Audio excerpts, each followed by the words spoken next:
ഈ ആണുങ്ങളെ കാല് കണ്ടിക്കോ, ഓരോരുത്തരുടെ കാലും ഓരോ രീതിയിലായിരിക്കും.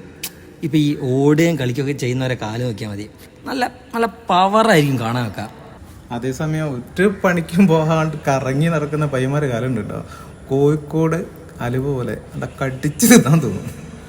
ഇതൊക്കെ എന്തോന്ന് കാലടേ, ജിമ്മി പോണ ചെറുക്കന്മാരെ കാലിട്ടുണ്ടാ, നല്ല കിടിലൻ കാലാണ്. ആണുങ്ങളെ കാലിൽ ഇങ്ങനെ കുറേ പ്രത്യേകത ഉണ്ട്. ഇപ്പം ഈ പുരാണത്തിലൊക്കെ പറയുന്നത് കേട്ടിട്ടില്ലേ, അവൻ്റെ കാലെടുത്ത് വെച്ച് അനുഗ്രഹിച്ചോ. ഏത് അവൻ്റെ കാലുകൾ, ആണിൻ്റെ കാലുകൾ. അപ്പോ നിങ്ങൾ ഓളെ കാല് കണ്ടിട്ടില്ല? ഓളെ കാലോ? ഓളെന്തിനാ കാല് കാണിക്കുന്നത്? അല്ലെ പെൺകുട്ടിയുടെ കാല് കാണിച്ച് നടക്കുക?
ഫർസാന, ഇന്ന് ലേറ്റ് ആണല്ലോ.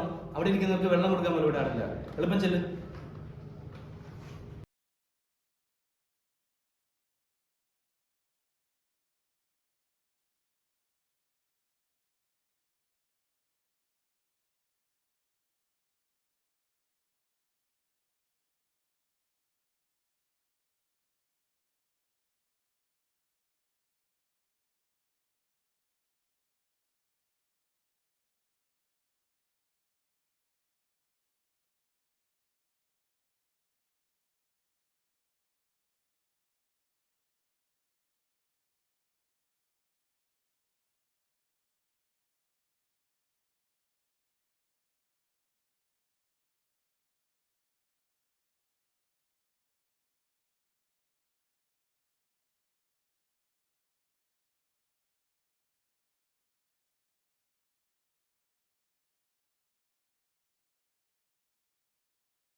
അടുത്തതായി ഭദ്രദീപം തെളിയിക്കാൻ മലയാളത്തിന്റെ അഭിമാന കവിത്രി ഫർസാന ഖമറുന്നിസയെ അത്രമേൽ ആദരപൂർവ്വം ക്ഷണിച്ചുകൊള്ളുന്നു.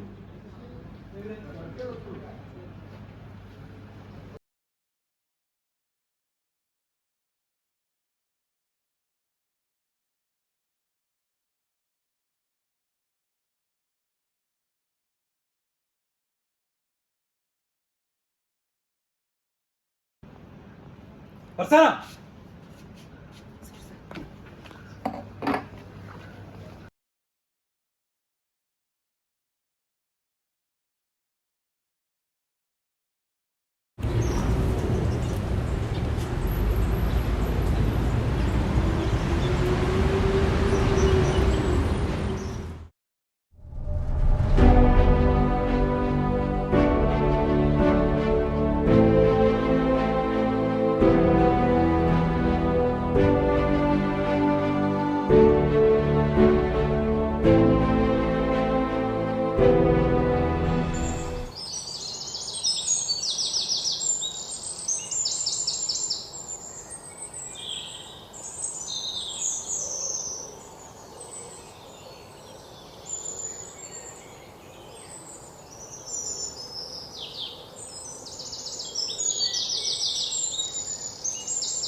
ടൈമുണ്ട്. എല്ലാരും ചിന്തിക്കട്ടെ. തല പോലും വലിയ തലയൊന്ന് കുക്ക് ചെയ്യാനുള്ള സമയം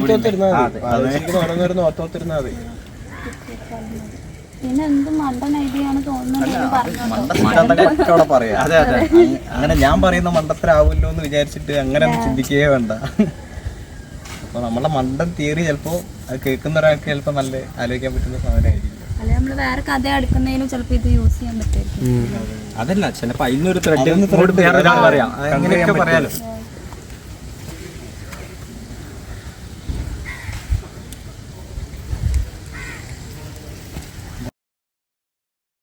അതിനകത്തൊരു പ്രേതമുണ്ട്.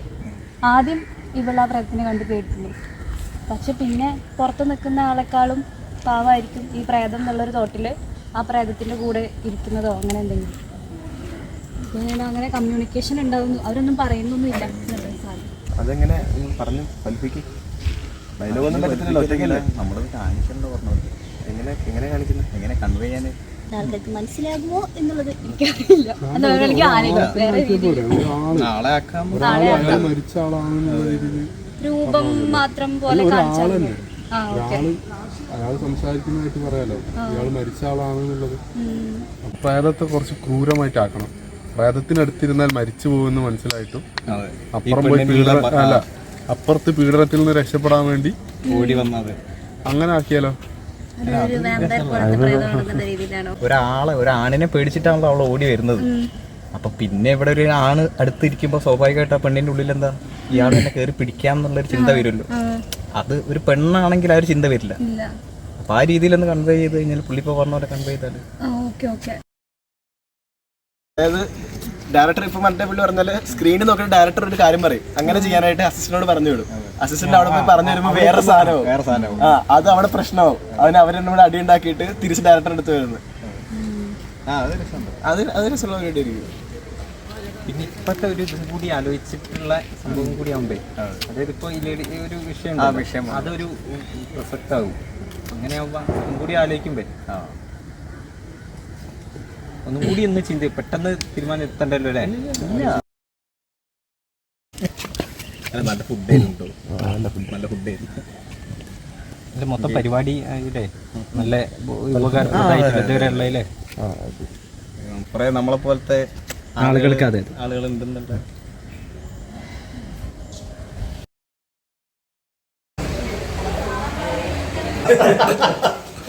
നിങ്ങള് ചിരിക്കേണ്ട കഥ കേക്ക്.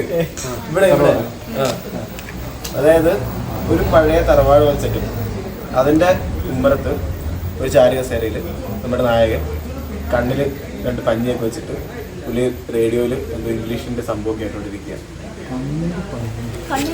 ഇതിനേക്കാളും രസം എന്റെ കഥയാണ്. ഞാൻ നേരത്തെ പറഞ്ഞ പ്രേതത്തിന്റെ കഥ എങ്ങനെയുണ്ട്?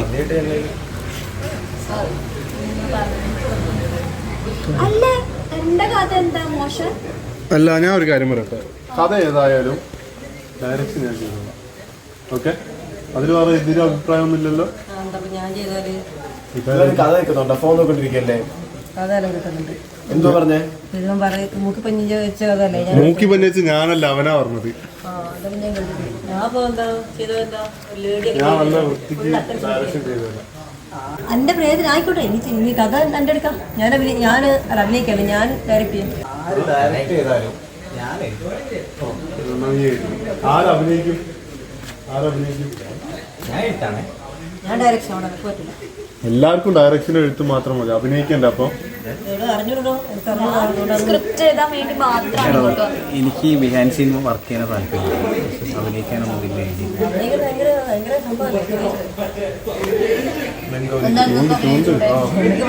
ഇയാൾ ചെയ്യൂലേ? ഞാൻ അഭിനയിക്കൂല. ഇയാളെ കൊണ്ട് ഞാൻ അഭിനയിക്കൂല. അപ്പൊ ആരും ഇല്ലേ? ഞാൻ അഭിനയിച്ചാ ബോറേക്കേ.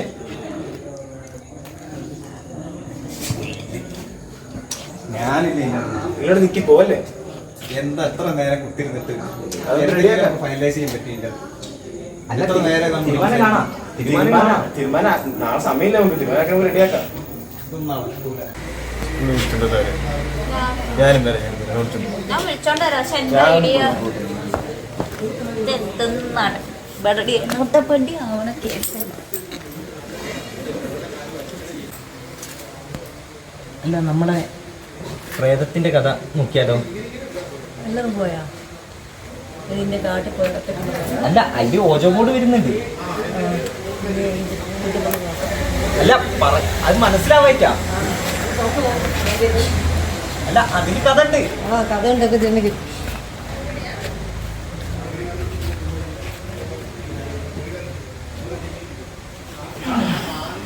ഈ സിനിമ നടക്കൂല.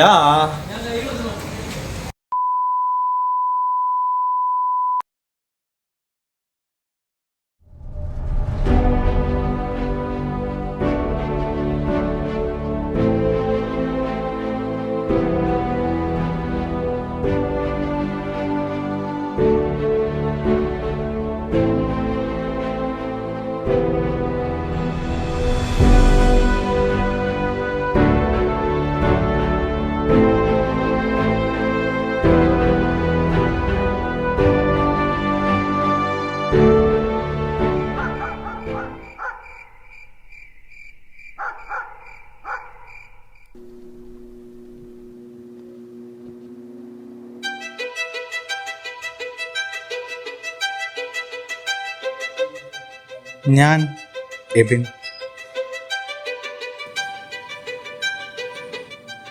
ഇത് വർണ്ണങ്ങളുടെ ലോകമാണ്.